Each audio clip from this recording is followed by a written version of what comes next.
0-2 yesterday. It was a rough one, but you know what? If you would have told me that German was going to pitch a no-no, I wouldn't have believed you. So here we go. We're doing it over again, getting back to our money-making ways right here on the Ben Burns Report. What's up, everyone? I'm your host, Allie Burns. Ben regrets he can't be here with us today. He's at a VIP event in Vancouver. However, he does send his warmest regards as well as his best 2 free picks of the day. Now we're going to look at the same game for both of these plays, and it's going to be the Phillies and the Cubs. Okay, so let's start out. We're looking at the Phillies' first 5 in this one. Let me tell you why. First of all, they're on a 3-game winning streak. Cubs on a 3-game losing streak. So we're kind of going in different directions here. The last time the Phillies and the Cubs played, Phillies took the series 2-1. They've got an opportunity to sweep it here before heading back home to play the Nationals tomorrow.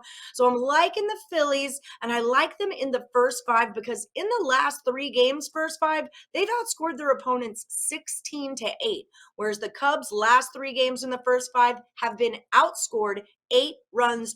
This is a huge difference. Now, the Phillies are starting Tajon Walker. This guy's won his last 4 in a row.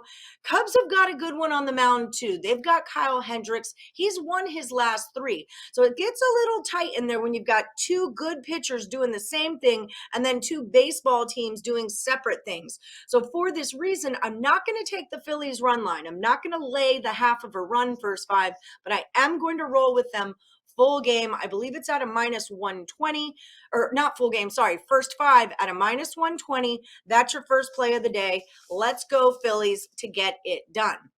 Now, guys, before we get to our second play in this game, let me remind you all that Ben Burns is the #1 year-to-date basketball handicapper over at WagerTalk.com. He's got a WNBA play on the side up for sale already. He is 100% on his WNBA sides for the year, so go check him out and pick up that winner.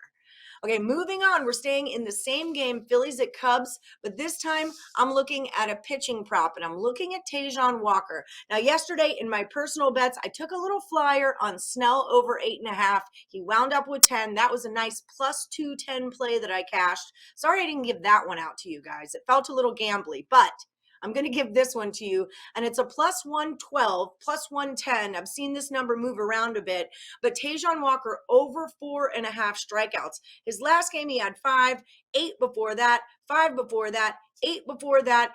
And while his May didn't look fantastic as far as strikeouts go, I'm noticing that his June has looked a lot better. So we're going with over 4.5 strikeouts at the plus money. Guys, don't forget one more time, Ben Burns over at WagerTalk.com. He's got 2 baseball plays already up for sale and that WNBA money line. Don't forget, he is 100% on his WNBA side, so go check it out over at WagerTalk.com. We'll see you guys tomorrow right here on the Ben Burns Report.